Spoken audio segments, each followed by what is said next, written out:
as you see, this is a quite easy technique. The only issue is that it requires some angle. Well, basically, you need to get used to the fact that you're just pushing this uppercut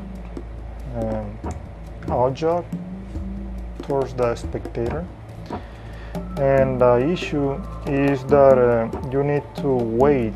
You cannot do it right away because you flash it like you just seen. You don't want to flash it.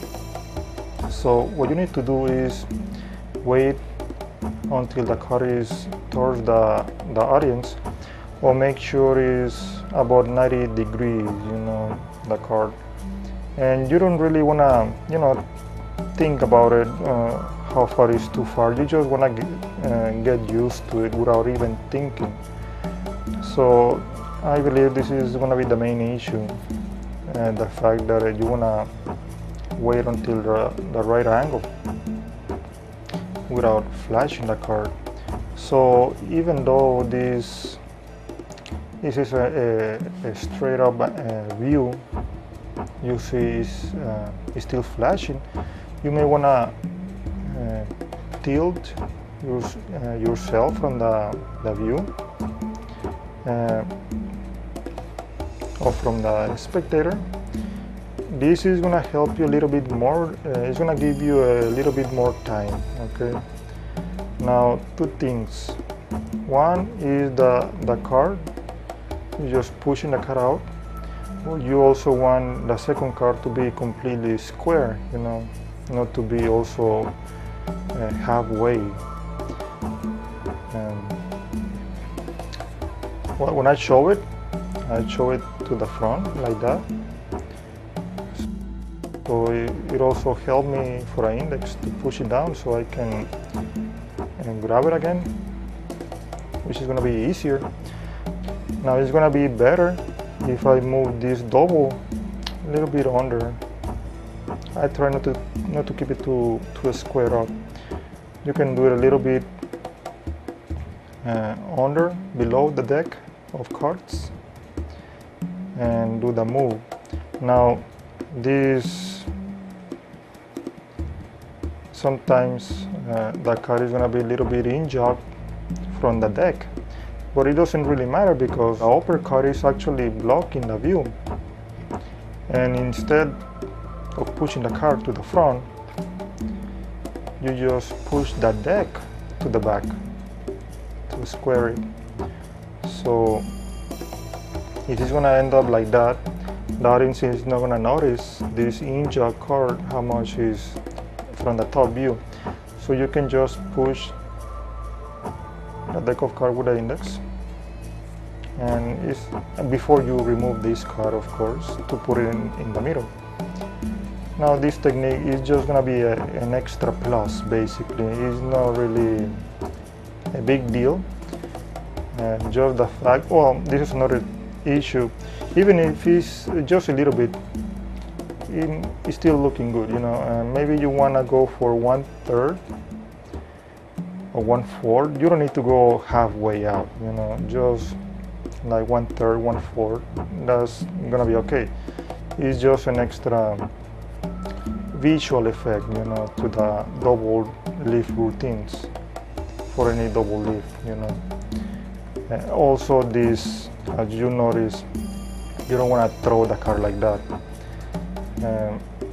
You may end up messing up this card also, as you just watch. You need to get used to the fact that it's just gonna be a little. Also, this hand, I tried to follow the double a little further because you don't want to just drop it. You want to go a little bit more and help the double to go into the deck of cards. And these fingers are going to help me a little bit. You don't really have to, but it's going to give you an extra protection so it doesn't get overexposed, this card. Because the audience, they may see this card going let me give you an example. When you move it down, they still can see this card moving along with a top card. So as you see my hand, my fingers, even if there are big windows, you know, big gaps between the fingers, you don't really have to cover too much, you know. You don't need to be too much concerned about the upper card. Put it in the middle, and there you go. So either way, you want to do the double lift.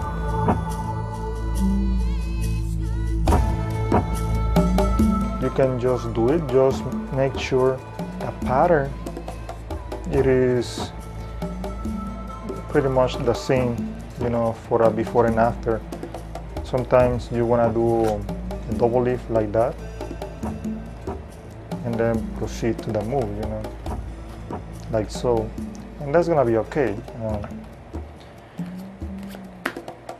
Just keep it nice, smooth, and maybe not too fast, just slow, you know. With the index, I'm just pushing this card out. I try not to do a lot of work with the thumb because it's gonna mess up this card, that direction, and you're gonna twist it, you know. Also, you wanna keep it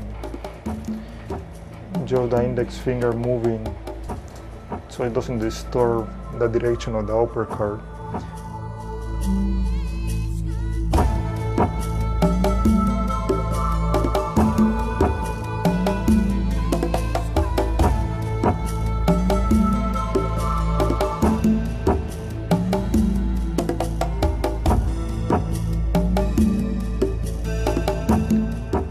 So you can see from this view,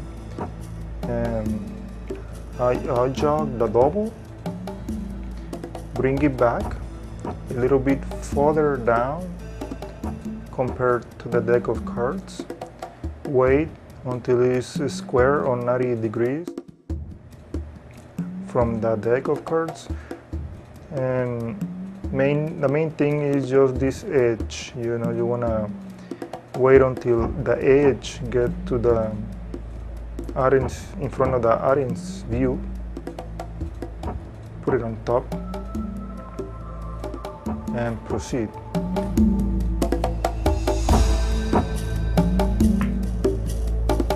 The last point I want to make is notice the difference when you are into the orange. See, this angle doesn't really help. It is also depending, you know, how many people you have around. So instead you want to move this way 45 degrees so they can see the back of the playing cards, like that.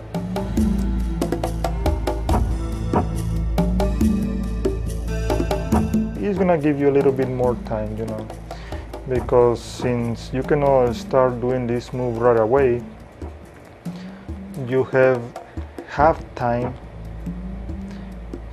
to do the move, and the fingers, notice, it's not covering too much, but it helps me to protect any extra moves. So this card can put it in the middle, and the card can go right on top.